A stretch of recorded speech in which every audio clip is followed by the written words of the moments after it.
parties, and they have also Semenanjung-based party. Now eventually, I think Sabah is following the footsteps of Sarawak, and there has been discussion with even getting advice from our premier.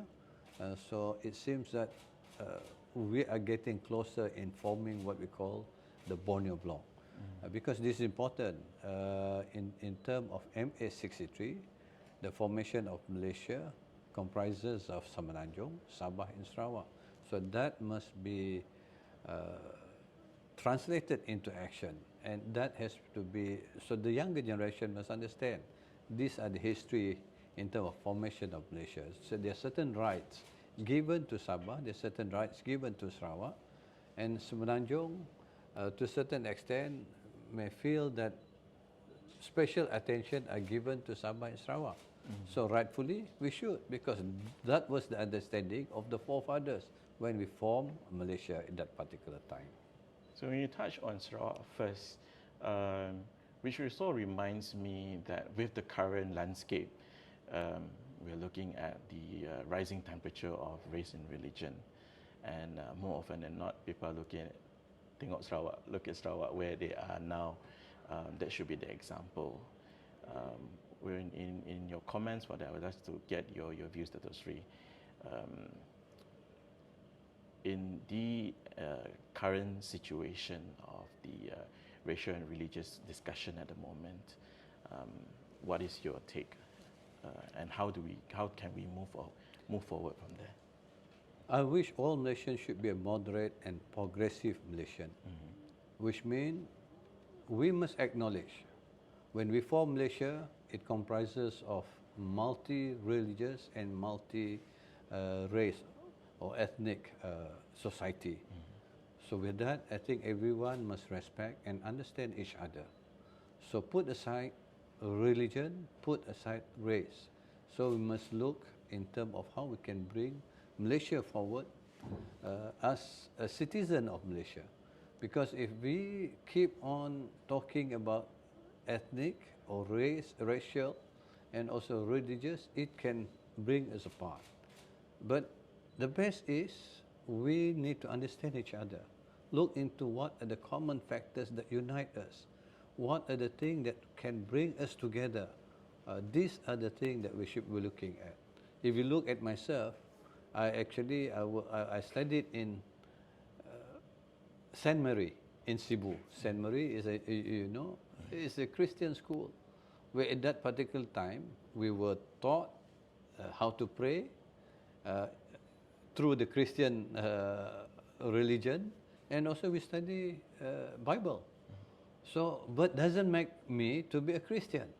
But I understand more what Christian is, what Christianity are, and so on. So with that, I think we will respect each other. And this is, I think, what we should be looking at. So don't look into the differences. We cannot put the values of Muslim into the Christianity or into Hinduism and so on. So, but we must understand that everyone has their own belief. So let us get ourselves together. Close to it is Rukun Negara, So if everybody abide by the spirit of Rukun Negara, I think Malaysia can be a peace place where we can live harmoniously among all the communities in Malaysia. Yes, for sure. So I'll move to your current portfolio, looking at the economy and the market itself. The market itself has a very positive view towards the stability of this government.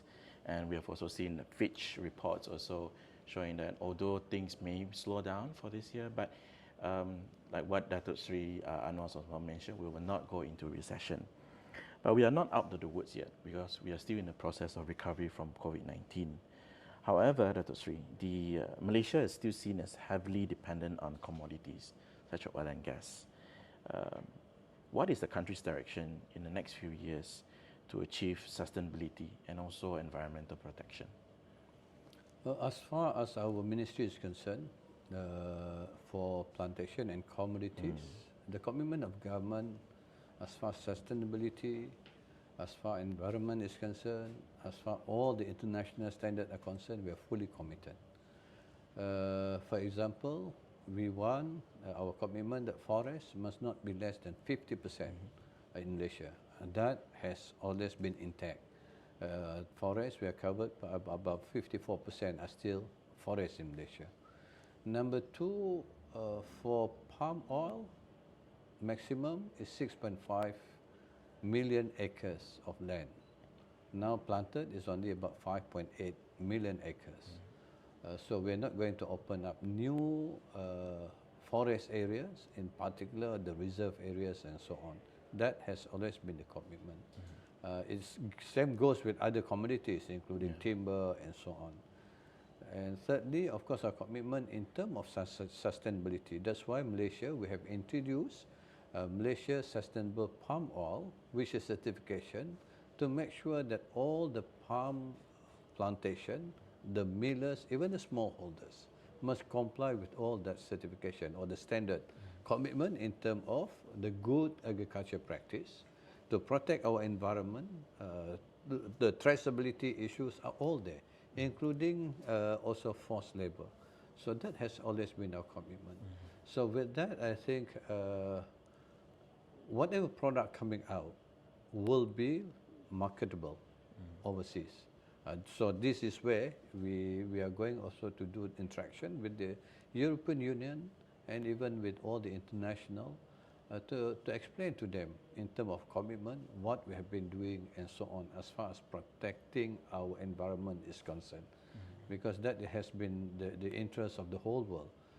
We need to leave to the younger generation a greener earth, a safer earth, and of course the clean air for all of us, because it is for the interest of the world. It's not only Malaysia. So we'll be part of it, of the world that will commit to all this.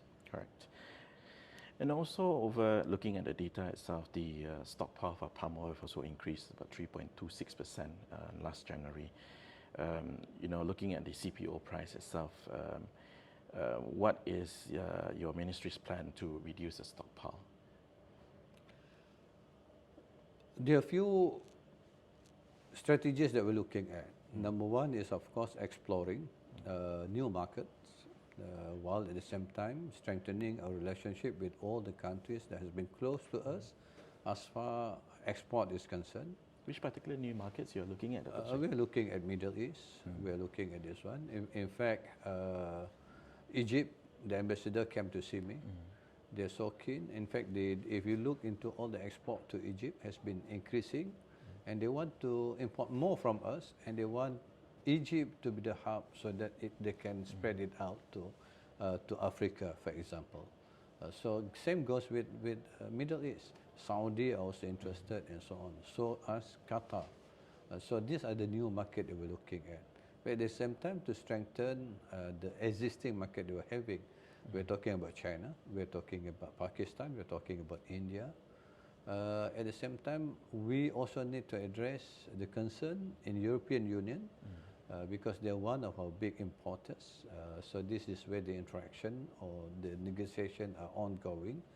And I believe as far as China is concerned, they have shown interest to increase in terms of the imports of our crude palm oil. So I'm quite confident. So despite of the crisis, I would say crisis as far as economy is concerned in the world, palm oil will still be a stable commodity which will contribute quite high for our KDNK. So you're expecting that at least this year is not too volatile, that will create a bit of concern for the small farmers as well, because the price was a bit volatile in the past few years ago. Oh yes, for palm oil, except for rubber, that's where the new strategies that we need to draw in order to make sure the price will be a bit stable, that can meet the expectation of the smallholders actually. Yeah, speaking of rubber, just a quick one, Datuk Seri. The rubber industry, particularly the glove production, has faced quite a boon during the COVID times. But now they are facing overproduction and all that. How do you see to mitigate this situation? The industry players must understand the market and they must anticipate what will be the challenges and be prepared in improving the products, which means research and development and also the marketing side of it. Of course, the synthetic rubber is the challenge for natural rubber. So this will be the issues. And when it comes to COVID, actually, though it provides us all the opportunities because we are the single largest producer of natural rubber glove. So by virtue of that, the other part of the world are also increasing their products.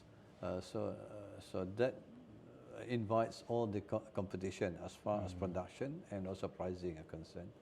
So of course we are looking into ways how we can make sure that they are able to sustain the business, to make sure that Malaysia will still be the biggest or the largest or number one producer of natural rubber glove and natural rubber products. Touching on this, Datuk Seri, historically Malaysia was one of the largest producer of rubber back then, but we're no longer. But in the end of the day, because of value-added products, we became the largest producer of gloves, for example.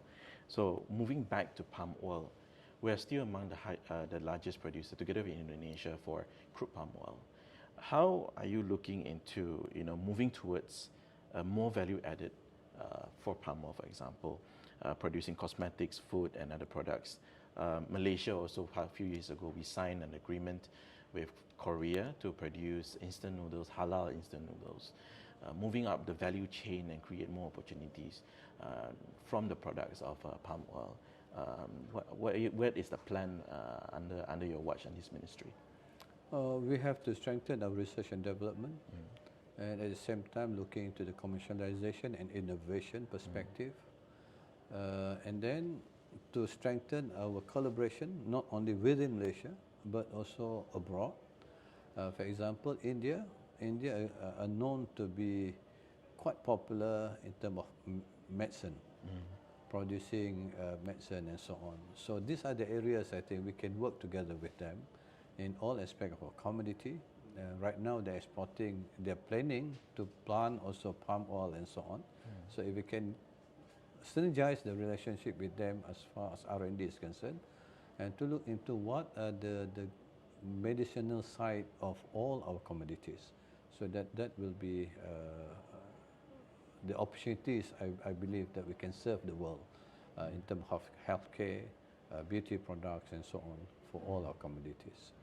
And as my last question for you is that now that Malaysia is the chair of CPCOC, the Council of Palm Oil Producing Countries, and how will Malaysia and Indonesia negotiate with the EU next trip to Brussels, and also finding the middle way in order to solve the crisis? What we'll be focusing on, number one, will be to explain our position and also to explain our programs as far as deforestation is concerned. And hopefully with that, EU will understand the background of Malaysia and Indonesia. When we say deforestation, EU is looking at up to 2020. So anything produced or any new plantation after 2020 will not be recognized. So that's what they're looking at. And at the same time, I think we need to make them to understand that, of course, there are certain areas we can give that commitment. But as far as smallholders are concerned, both Indonesia and Malaysia, we have the traditional or indigenous people who used to do what we call shifting planting. So this, how will they treat this sort of environment? So are they going also to ban the smallholders? And if that is so, why are they not banning European smallholders? So that is, we're looking into a fair treatment as far as smallholders are concerned. So these are the things that we need to explain to them, and hopefully they will understand us and give exemption as far as smallholders are concerned. Number two, we're looking into that we have developed our standard. Indonesians have their own standard. We have our Malaysian sustainable palm oil standard. So hopefully they will recognize that. If they recognize, that will be, I believe, will be an achievement as far as we are concerned. And thirdly, without EU, we are looking into strengthening position of CPOPC or CPOPC we call it. That's why I have just admitted Honduras to be one of a new member. We are also inviting Thailand. Papua New Guinea is another country that interested to join. So many more countries who are involved in palm oil and so on. So hopefully by having a bigger members in terms of countries, so we will have a bigger voice. With that, hopefully we have a balanced views as far as well-developed countries like EU and we developing countries are concerned. So far, no updates yet on WTO, right? There's no decision yet, I think. We're still waiting for that. Okay. With that, thank you so much, Datuk Seri. Thank you.